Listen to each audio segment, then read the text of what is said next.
So evolution was the first concept at school that really captivated me. At about 16, it seemed relevant, and it was disruptive to my worldview at the time. So I decided I'll go to university and I'll learn more about it. So I did that. And then I take a step back and looked at the world around me. And it seemed like we weren't headed in the direction we were supposed to.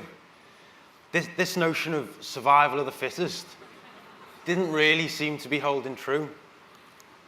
And I wanted to know why that was and what's gone wrong. And it's that question, why and what's gone wrong, that's put me on my current path. So the next choice, I thought, right, I'll do a PhD, I'll become a scientist, I'll find all the answers and I'll create some solutions. But as with most things, the more you learn, the more you realize you don't know. So here's what I did learn. So I started to think about human health on this continuum. We've got good health down at the bottom here in blue, and bad health up at the top in orange. So we want to be down at the bottom, but I would say we're somewhere in the middle. We've got 5 major challenges in terms of health facing the Western world: diabetes, lung disease, cancer, heart disease, and mental health conditions. Now, this is despite the fact that there's more drugs on the market than there's ever been. There's bigger and better hospitals being built all the time, better diagnostics, better drug discovery, and better biomedical research. So we call this the top-down approach to healthcare. We pump money in at the top, and we expect it, and we get amazing innovations, but it's not working as well as it should. And I learned that the reason it's not working as well as it should is because of our environment, or environmental risk factors, as scientists call them. So let's have a look. People lead sedentary lifestyles. The food quality isn't what it was. People eat rubbish food, they drink, they're stressed out, and they smoke. So while your environment looks like this, it doesn't matter how much money you pump in at the top. Those innovations are never going to reach their full potential. So what we need is to change the environment from the bottom up. We need a bottom-up approach to healthcare. We need to change how people live and what they eat. And it's only when we apply this bottom-up approach that the top-down approach can really work. They sit side by side, and we can really start to improve the health and well-being of the human population. So when I was researching these environmental risk factors, as scientists call them, I kept coming back to food. And I learned that food has got massive implications in terms of our individual health and well-being. But I also learned that food and the food system has got massive implications in the wider environment. So I started to look at this environment. So I started with meat production. So let's take a look at this good old-fashioned quarter-pounder burger. How do we get to that? Well, first of all, we need a field. And I used to think the fields were natural landscapes, but they're not. We have to create them. And in doing so, we cut down a load of trees, wipe out a load of natural habitat, and kill a load of species. So now we've got our field, and we fill it with cows, lots and lots and lots of cows. And we've got to feed them. But they don't eat grass. Well, they do, but that's not what we feed them. We feed them grains that we fly in from all over the world, along with hormones and antibiotics. Bear in mind, those grains could have been used to feed the people in their country of origin far, far more efficiently. But instead, we bring them over, pump them into our cows with the hormones and the antibiotics to make them grow strong, quick, and protect them against disease. Then we slaughter them, put them on the back of a lorry, transport them to be processed, put them on the back of another lorry, transport them to be packaged, transport them to an aeroplane, put them on the aeroplane, and fly them all around the world until they arrive on our supermarket shelves. So what's wrong with that process? Well, that process I've just showed you uses 45% of the world's land. It uses 30% of the world's water. It accounts for 91% of deforestation and 51% of greenhouse gas emissions. It's the leading cause of ocean dead zones, and it's the leading cause of species extinction. So others, well, meat's out. What about fish? After all, I'm a scientist. I know that fish are efficient protein converters. If you give a fish a kilogram of food, it'll give you a kilogram of fish meat, because they're cold-blooded and they float, so they don't really waste much energy. So then I started looking into the fishing industry. And I learned that Norway and Russia dominate that industry. And they've invested heavily in these factory ships that trawl the oceans. And we actually take about 90 million tons of fish out the water every year. But for every 1 kilogram that we take out and eat, 10 kilograms gets caught. The remaining 9 gets killed and discarded back into the sea. Very inefficient. So anyway, once this kilogram's on board, we chop the head off and take the guts out, H&Ging they call it. And then we stick it on a ship and we sail it all the way to China. And then we take it to this factory where there's thousands of women who are very, very efficient at filleting fish, more so than a machine, and cheaper. And then we freeze them into these 7.5 kilogram blocks and transport them to South Korea. Because in South Korea, they've got the world's largest cold stores, about the same size as Wembley Stadium. So we've got these huge cold stores the size of Wembley, floor to ceiling, with frozen blocks of fish, and then the money men come in and start buying and selling them. And that's when they get sold into supermarket supply chains. So a fish that was caught 50 miles off the north coast of Scotland has had its head cut off and its guts ripped out, been sailed all the way to China, filleted, frozen into a block, then shipped to South Korea, bought and sold a few times, and then put on another ship and sailed back to the UK until it arrives and is sold to you as Atlantic cod. But no one knows this stuff. So not only is that completely insane, the way and the rate at which we're fishing is insane. So as I said, for every 1 kilogram we eat, 10 kilograms is caught. And since 1970, the oceans, the fishes in the ocean have depleted by 50%. That's in a generation. So we're taking fish out the ocean far, far faster than it can replenish. So it's unsustainable, and it's inefficient, and it's wasteful. So I thought, oh, well, fish is out then. What about veg? We can't go wrong with veg, can we? So I looked at that.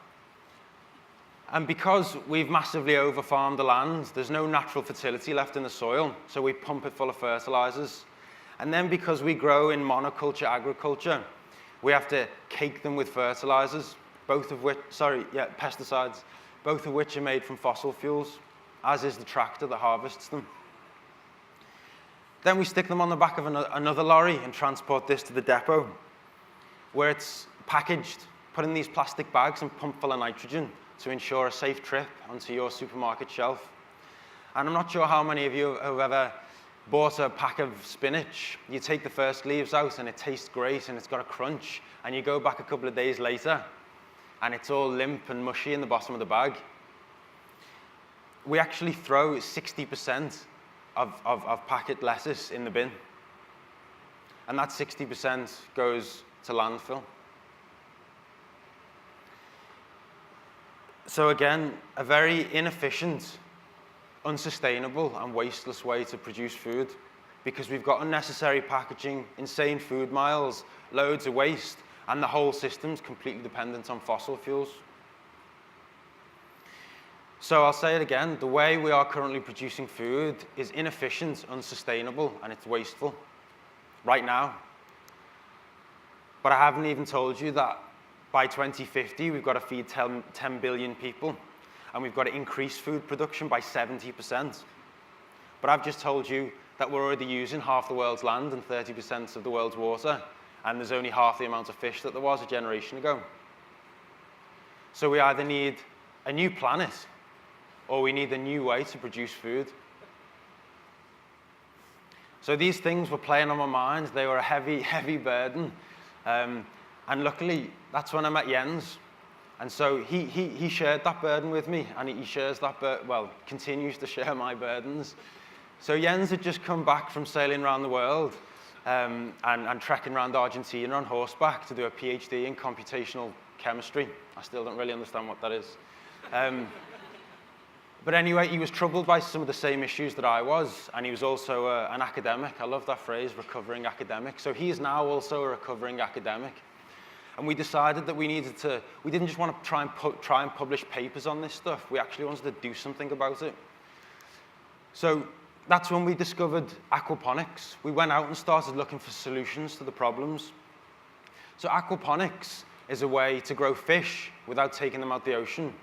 And it's a way to grow plants that isn't dependent on fossil fuel fertilizers and pesticides. So how does it work? Well, we grow fish, and fish give this waste product called ammonia. And if you leave ammonia in the water, it builds up and becomes toxic. So we pump that ammonia-rich water into a separate tank called a biofilter, and that's teeming with amazing microorganisms who convert that waste ammonia into a very useful fertilizer.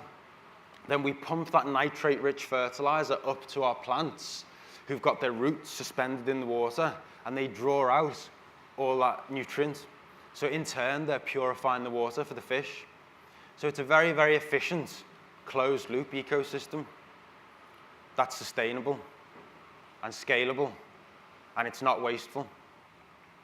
But aquaponics is just one part of a fully integrated urban farming system. So then we discovered this fully integrated urban farming system. So the main premise here is that it's not exploitative, it's connected, it's integrated, it's mirrored on nature, there's no waste. We take waste products and turn them into valuable resources. So take two waste products like coffee and cardboard, plentiful in the city. On those, we can grow mushrooms, a very, very nutritious and also a very high-value crop. So once we've harvested the mushrooms, what's left? We can feed to worms. Now, worms are amazing creatures. They take waste products like what's left from the mushroom farming, and also they'll take waste food products, which are plentiful in cities, and convert them into three valuable outputs. You get possibly the best compost known to man, an organic pesticide, and a feed for your fish. So you plug that into your aquaponic system. So remember, your fish are fertilizing your plants, and your plants are purifying the water for your fish. And then you can even do clever things like take the excess oxygen from your plants and give that to your mushrooms. And then take the excess CO2 from your mushrooms and give that to your plants. And then, once you've filleted your fish and your worms can't eat any more food, you plug that into an anaerobic digester, which produces all the energy to heat and power your integrated urban farm. So Jens and I thought, right, that's it, we've cracked it. We'll start building these systems, and we'll save the world. So to do that, we founded Farm Urban. So as I said, we stepped outside of academia and set up this social enterprise. And we drew up plans to convert abandoned, unused space in the city into these amazing integrated farms. And then we actually built one on the roof of the university. And it was productive, and it worked, and there was no fish being taken out of the ocean, and we were producing salad and herbs without any environmental impact. So I thought, okay, this might help us solve the production issue and the distribution issue. But what about consumption? So I'm a biologist, and my primary concern is human health. I thought, is this really going to change behavior? Is this really going to make people make better choices in terms of what they're eating? And it was my daughter Bella that gave me this insight. So she was 2 at the time, and I was trying to get her to eat salad and drink kale and spinach smoothies. Yeah, and she'd push it away and say, no way, Daddy, I'm not eating that, that's disgusting. So then I took one of the aquaponic systems that we were developing, and I put it in the kitchen, much to my wife's dismay. I thought, I'll get some R&D in here. So Bella took an interest in the fish. She wanted to feed them, and she started to want to smell the leaves. And now, every morning, she feeds those fish. She picks the leaves, and we put them in a blender with an apple and a spoon of honey. And the green, frothy, earthy liquid that comes out, she drinks it with relish and says, Daddy, that's delicious. And the reason she does that is because she's engaged with the process. She's engaged with the concept. She's connected to her food. So the reason kids don't eat healthy food is because they don't know it. So a TED hero of mine, Ron Finley, says if they grow it, they eat it. But I would add to that, if they know it, they eat it. So the reason kids know products like Coca-Cola, Nestle, and Pop-Tarts is because there's a very powerful, lucrative machine behind that in terms of scientists messing around with the chemicals to make products that are bad for us taste good, and a very successful marketing campaign making us want to eat them. So that's what happens when you let a shareholder's return on investment determine what people are eating. After all, no one got rich telling you to eat salad and take 8 hours sleep. But that's what we need to change. And that's what I think we can change by embedding the solution to a broken food system into the fabric of society for people to see. So we did weird things like build an aquaponic system in the shape of a double helix for a life sciences college. And then we put one in the visitor center of botanical gardens for children to engage with and infographics so they could learn about it. And then we put these systems on the play decks of the children's hospital all day, and the kids climb all over that system, they watch the fish being fed, and they want to taste those leaves and smell them. And then we designed an open source, very affordable, accessible, small-scale system out of IKEA parts and developed a workshop around that. And now we're taking the idea of a vending machine and flipping it on its head. So instead of this being filled with crisps, chocolate, and sugar water, it's growing live salad and herbs. So I think what we need to do is take the food production out of the factory farms and the scientists' labs and embed it into society for people to see and feel and taste. Thank you.